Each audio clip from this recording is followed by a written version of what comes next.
Hello, I'm going to show you how to make mitered corners on something like a napkin. I'm using this super cute snake fabric that I have cut in a square. You can use a rectangle though if you want. Um, and I really like doing mitered corners on fabric napkins because it adds a little touch of luxury and they look really nice, and later when you're using them it just makes you smile. So I'm going to show you how you can do this too. You're going to work with your fabric right side down, as if you're hemming it. And the first thing you're going to do is fold up all four sides as if you were hemming it without mitered corners. So I'm going to start down here and press, just fold and press for each side. I usually do my first fold at around 1/4 inch, and then my second fold at a little over 1/2 inch.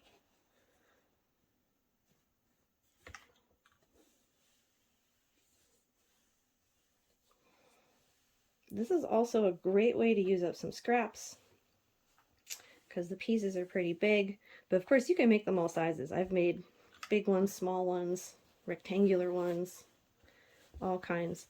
If you have a clapper, this is a great project for your clapper. I have this simple wooden guy that I can just plop down on the seam here and hold it in place.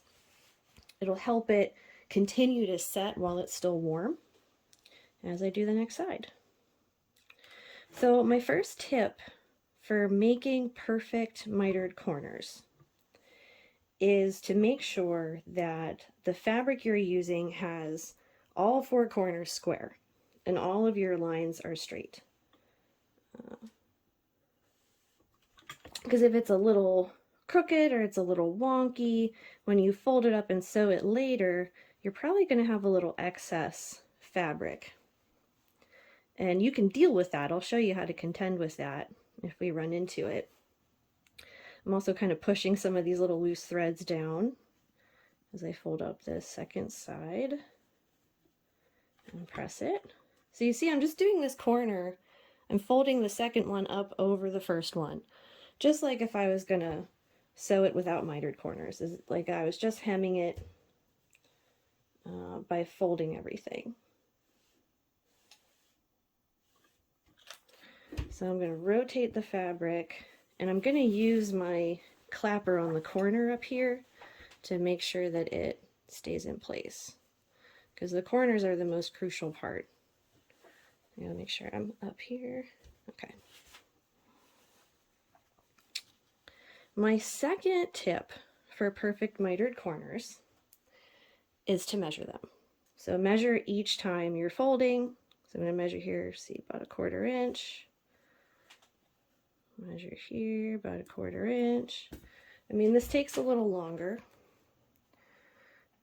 but this is another way to make sure that when you're done sewing the corners that they're perfect, because they're all going to line up perfectly.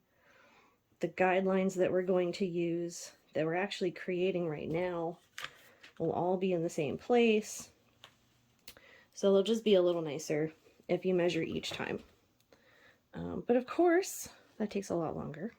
So I don't always do it. And I think it's important to note that you don't have to get perfect mitered corners. Like, you can make a really, really nice napkin set for yourself or some things to use around your house that you're really going to appreciate and are still beautiful, even if they're not perfect. Because like, unless you're making something as a gift, or something to sell, or you're really trying to like make something that's extra nice, you don't really have to make them perfect. You don't have to worry about them being perfect.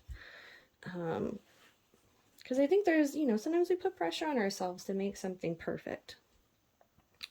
So, those are my tips, but like, just do them for fun or a challenge, build your skills up. So that's why I'm just kind of eyeballing the rest of these. Plus, by eyeballing it, I'm hoping that I can show you guys how to deal with when the corners aren't like perfect, because you can usually fix most of them with a little finagling. Okay, So I'm almost done. I got this last side to press here. It looks pretty good.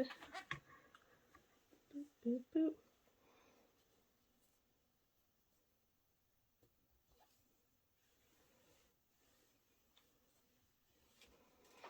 Okay, so now I have folded and pressed all 4 sides, all 4 corners, and set my iron aside for a minute.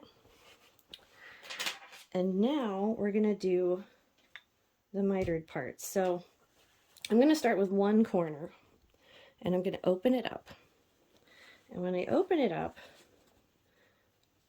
you're going to see a little box. You see the little box that my stitching has made? There are 2 points on this little box that you really, really care about right now. That's this one and this one. Doot, doot. I'm going to mark them, and you can mark them too because you're not going to see them when this is finished, and it'll definitely help you as you're starting to make these. So I'm going to mark this corner down here, and then I'm going to mark the one opposite of it, catty corner to it, right there. So now I've got these 2 dots. You can see I've got these 2 dots on my little square. So now what I'm going to do is fold my fabric so that those 2 points are along the ridge. So I'm making a little triangle with the corner. And you can see my 2 dots are on top here. I'm going to grab a pin. So you really want to get rid of this whole corner. This whole mess here needs to go. So what you're going to do is stitch a line straight down from the dot that's closer in. You're going to sew a straight line down to your first fold. You don't want to sew through your first fold because you still need to fold it down. So you can see I've pinned a pin straight down that's like perpendicular to the edge, and it's right along that first dot on the inside. Now I'm going to sew this. So I'm going to stick this in here. Now my pin is marking where my dot is, so I can use my pin to line up my needle. I'm going to line up my needle exactly with this pin. So I'm sewing a line that's perpendicular to this fold. I'm going to pull my pin out a little bit. Oop, a little too much. Okay. So I'm putting my needle down. Let's see. Putting my needle down right where my little dot is, and I'm lining it up. You can use your presser foot too to see that you're actually sewing perpendicularly. So now I'm going to sew a couple little lines here, back stitch so it's secure. So now I'm going to stitch a straight line all the way down to this first fold where I folded it a 1/4 inch the very first time. That's where I'm going to stop. I'm going to put my pin there so you can see where I'm going to. When I reach that spot, I'm going to back stitch, and I'm going to come out. So you can see I stitched a straight down line from where my dot is, perpendicular to the fold. Now I'm going to trim this down to like 1/8 of an inch away from the seam. So I'm going to cut this whole big triangle off, which is the scariest part, I'm not going to lie, but it's going to be okay. So we're going to clip this, and I want to make sure that this corner is a little straight. You can even clip that corner a tiny little bit to reduce the bulk. I'm going to cut all of these little strands off. Okay, now we can demonstrate the mitered corner. So we have our little corner here. We're going to turn it inside out, kind of poke your thumb in the corner. I'm going to lay it down here. So when I lay it down, you can see I have a nice little diagonal seam where the corner is. And now I just have to tuck in the ends, the first end. See, this is why you don't sew through them. And I can press this corner down.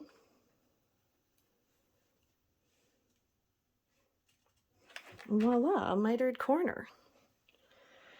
I'm going to sew the rest of them, and then hopefully when I'm finishing them, I'll be able to show you some troubleshooting, because sometimes if you don't take enough fabric, when you do that stitch line and when you cut off the corner, then you're going to end up with a bulky seam here with extra fabric. And really what you end up doing, unless you want to unpick it, is like fold it over a little bit and press it really good. Or if you're working with cotton or linen, you can use steam on the corner to shrink the corner a little bit, and then it'll line up better.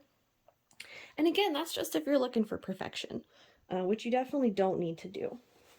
So I'm going to do another corner here. I'm going to mark my dots. Get another pin ready. Fold it along the ridge so that the dots are along the ridge. Pin it so my pin is pointing towards the dot. And then sew it.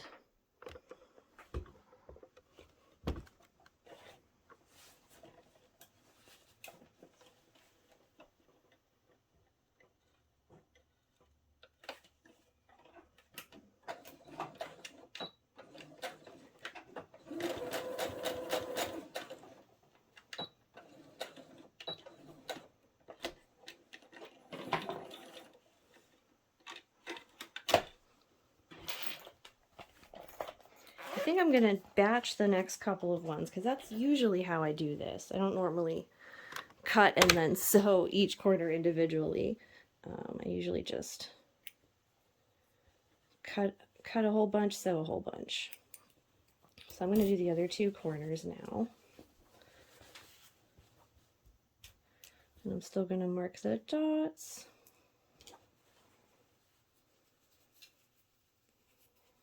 Get the dots lined up.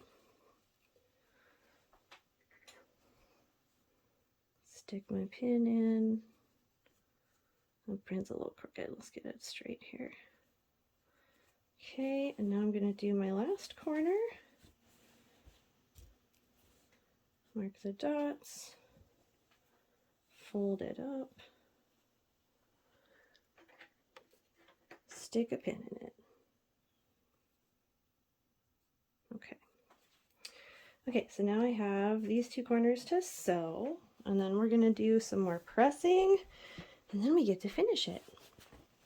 So let's move over here, do these last couple stitches. Pull my needle down a little bit, make sure everything's lined up straight. Using my presser foot to tell if it's actually perpendicular or not. And then I'm stopping before the last 1/4 inch.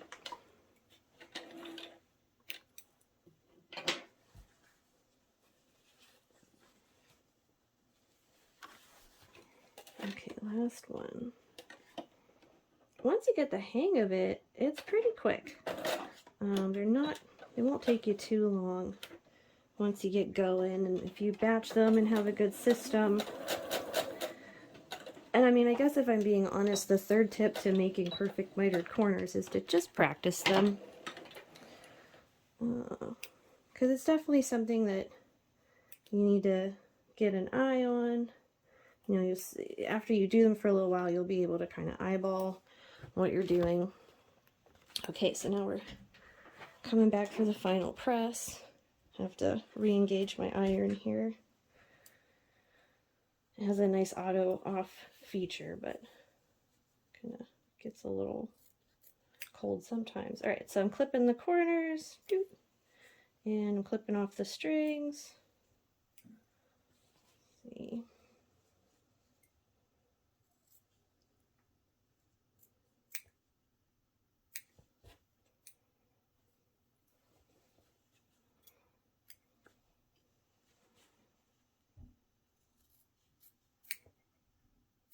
Okay, so now all of my corners are clipped. I'm going to turn them. I mean, you can use a point turner for this, but these are pretty shallow. Okay, now I've got all my points turned. I'm going to flip it over right side down again with all my points out. And I'm going to start pressing again. So I already pressed this side over here, this corner. I think I'm going to repress that because it got a little out of shape. And I'm going to set my clapper down. So now I'm going to get this side. So I'm going to fold it in the top seam allowance. And I'm going to press along the middle, make sure that's all behaving. Okay, so far this corner is looking pretty good. It looks like it's going to come together. But you can see it's not as perfect as the other one. I have a little bit of extra fabric here. So let me get this a little in the middle. So what I'm going to do is fold this down, kind of fold this in place. I'm going to use my clapper. If you don't have a clapper, you can use like your phone or a book or whatever. So I have this little bit of extra. You can kind of see it's not as pretty and neat as the other one. So I'm just going to kind of fold the excess over a little bit down the middle and use my iron to press it in place.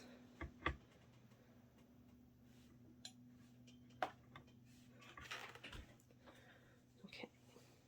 And because this is cotton, I can also use steam. So I'll show you how to do steam on another corner. Or anytime you have a hem, especially like a circular hem, and you're working with a fabric that's cotton or linen especially, and it doesn't want to lay down, use a little bit of steam over it. It'll shrink it up and make it neat. And I don't want all my hard work to go to waste, so I'm going to pin a couple pins in here to keep things from turning as I work on the other corners. So I usually just pop one in the middle and one in each corner. Unless I'm working with a really fiddly fabric, then I would probably do like 3 on each edge here. So I'm going to move on to my next corner. I'm going to start by doing the journey from the previous corner. Because fabric a lot of times just wants to do what the other bits of fabric around it want to do. So if I press this ahead of time and pin it, then this corner will be a little easier to manage. I'm going to fold this edge down. Well, this one's looking good. Press it, press it, press it.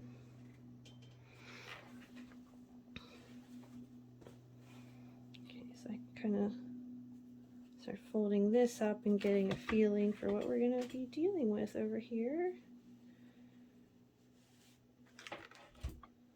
Okay. Alright, so we have a little extra here to contend with. It was a little uneven, you can see when I folded it. I have this little edge left here. So I'm going to use some steam on this one. I do have my iron turned up. I got some water in it. Let's see if we can get some steam going. Ooh, yeah, there we go. So I'm just going to, I'm floating my iron like 1/8 of an inch on top of the fabric, just like very barely on top of it, letting the steam kind of work. And now I am going to press it with the steam. You can still hear it hissing. And let's see, look. So it flattened it down and made it look a lot nicer. So it's not perfect. You can see this is an example of one that's not perfect. You know, it's got that little this little gap here that shouldn't be there. But look at the front, it's gorgeous.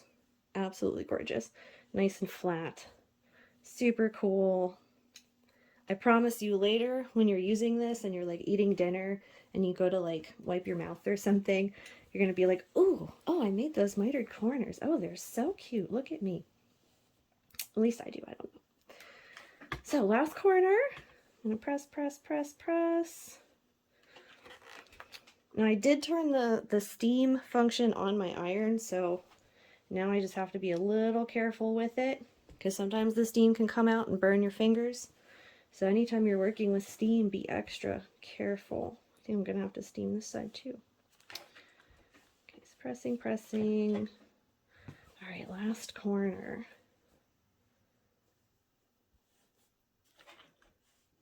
Press my way over. So yeah, we got a little bit of extra here too. This is why you should measure. And I'm just going to kind of like fold it with my fingers. Again, I'm going to press it. I'm going to give it like a press first. And then I'm going to steam it. Kind of let the steam shrink it a little bit.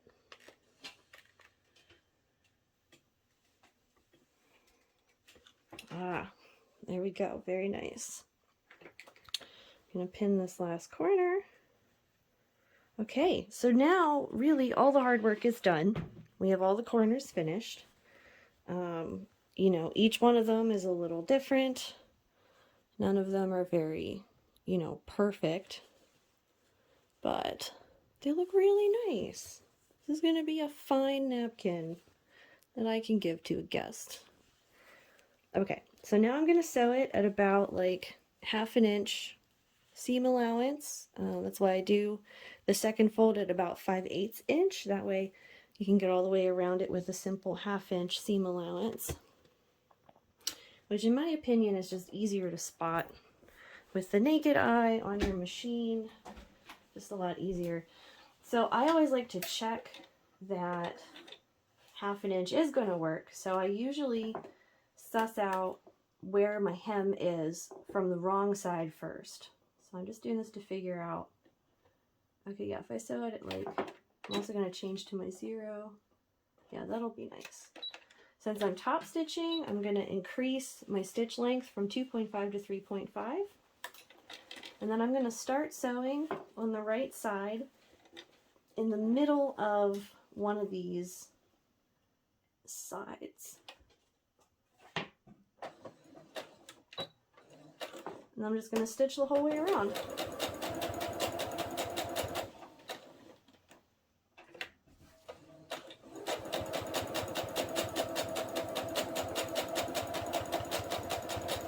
I'll check, make sure.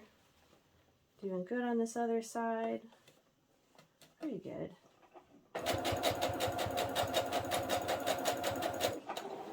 So when you get to a corner, you can kind of use your finger to feel out where the corner is. I like to also use a pin to just kind of mark where the corner is. So when my needle gets to where this pin is, there'll be time to pivot the fabric. I'm going to lift my presser foot, turn it, put it back down. You can use your finger to feel if it's still going to be okay. I think it is. So now I'm going to stitch this side.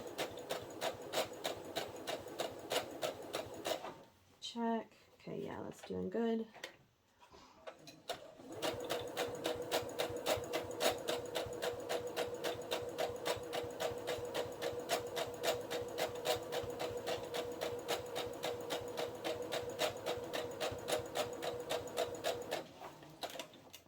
Coming to another corner, gonna mark it with my pin.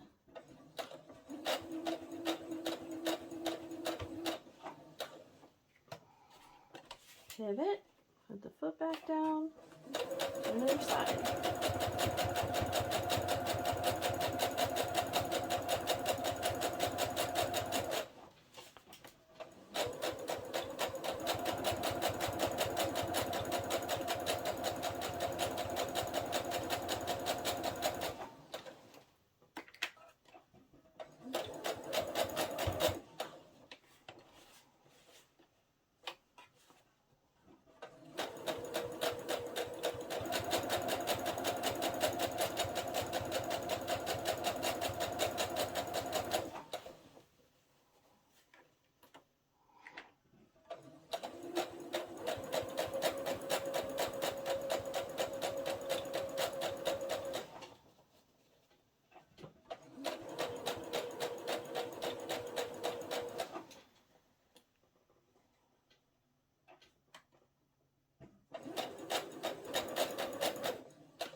Okay, we made it back around. Oh, I gotta go a little bit more.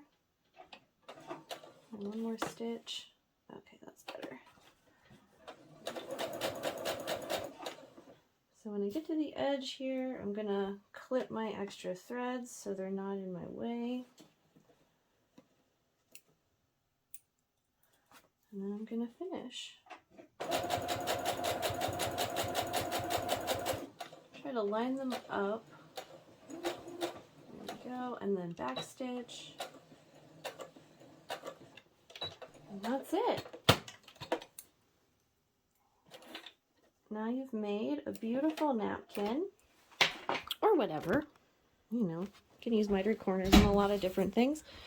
But a beautiful square napkin with beautiful mitered corners. I hope that you really enjoy doing them. I hope you make a lot of them because practice makes perfect. So go out and have a lot of mitered cornered fun.